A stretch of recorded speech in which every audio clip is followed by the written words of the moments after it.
Mummy and Princy channel में आप सभी का स्वागत है। नमस्कार दोस्तों, आज के हमारे इस वीडियो में हम आपके लिए अहोई अष्टमी व्रत की पौराणिक कथा लेकर आए हैं।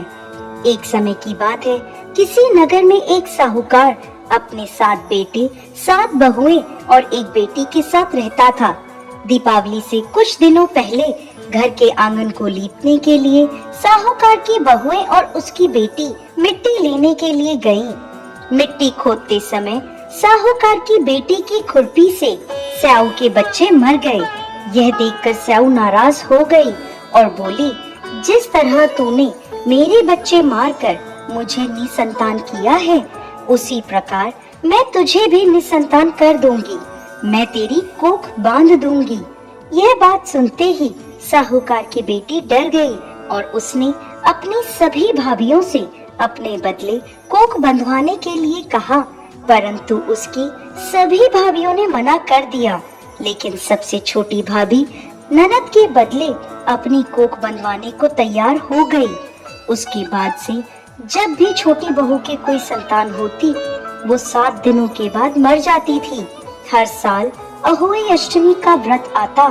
एक तरफ उसकी सभी जेठानियां व्रत करती, कथा सुनती और अपनी संतान की लंबी उम्र की कामना करती, तो दूसरी ओर छोटी बहू अपने घर में रोया करती। ऐसे ही समय बीतता गया। एक दिन एक ब्राह्मण को बुलवाया गया और इसका समाधान पता लगवाया गया। तो वह ब्राह्मण बोले कि इस श्राप से मुक्ति के लिए तुम्हें सुरई गाय की सेवा करनी होगी। सुरई गाय स्याऊ की सहेली है। उसके कहने पर यदि स्याऊ तुम्हारी कोख छोड़ दे तो तुम्हारे बच्चे जी जाएंगे। यह सुनकर छोटी बहू ने अगले ही दिन से सुरई गाय की सेवा करना शुरू कर दिया।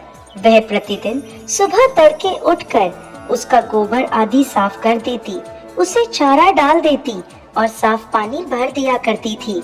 सुरई गाय ने सोचा, ये सुबह सुबह मेरी सेवा कौन करता है, इसका पता लगाना होगा। अगले दिन सुरई गाय जल्दी उठ गई और देखती है कि साहूकार की सबसे छोटी बहू सारा काम कर रही है।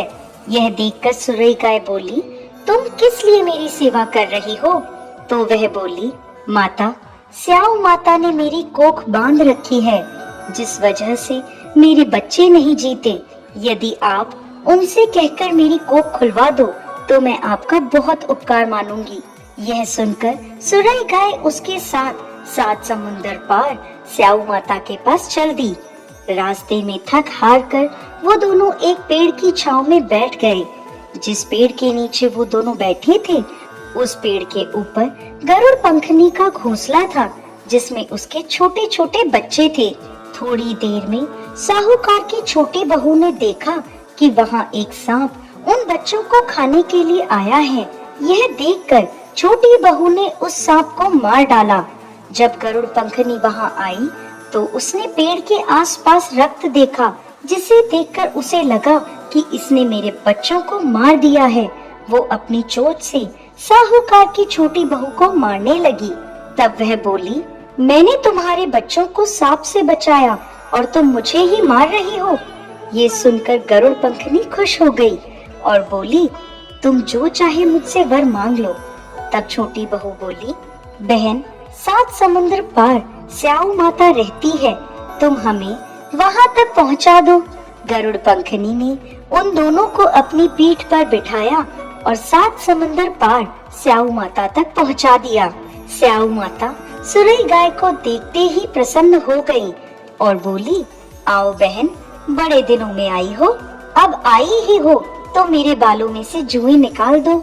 तब सुरई गाय के कहने पर साहूकार की बहू ने स्याऊ माता के सिर से सारी जुएं निकाल दी। इस पर खुश होकर स्याऊ माता ने छोटी बहू को आशीर्वाद दिया कि तेरे 7 बेटे और 7 बहुएं हों। यह सुनकर छोटी बहू बोली, माता, मेरी तो एक भी संतान नहीं है। स्याऊ माता ने पूछा, ऐसा क्यों? तो वह बोली, माता, यदि आप वचन दें तो मैं इसका कारण आपको बता सकती हूँ। स्याऊ माता ने उसे वचन दे दिया। स्याऊ माता को वचनबद्ध करने के बाद छोटी बहू बोली, माता, मेरी कोक आपके पास बंधी है, उसे खोल दें। यह सुनते ही स्याऊ माता बोली, अरे मैं तो तेरी बातों में आकर धोखा खा गई, तूने तो मुझे ठग लिया।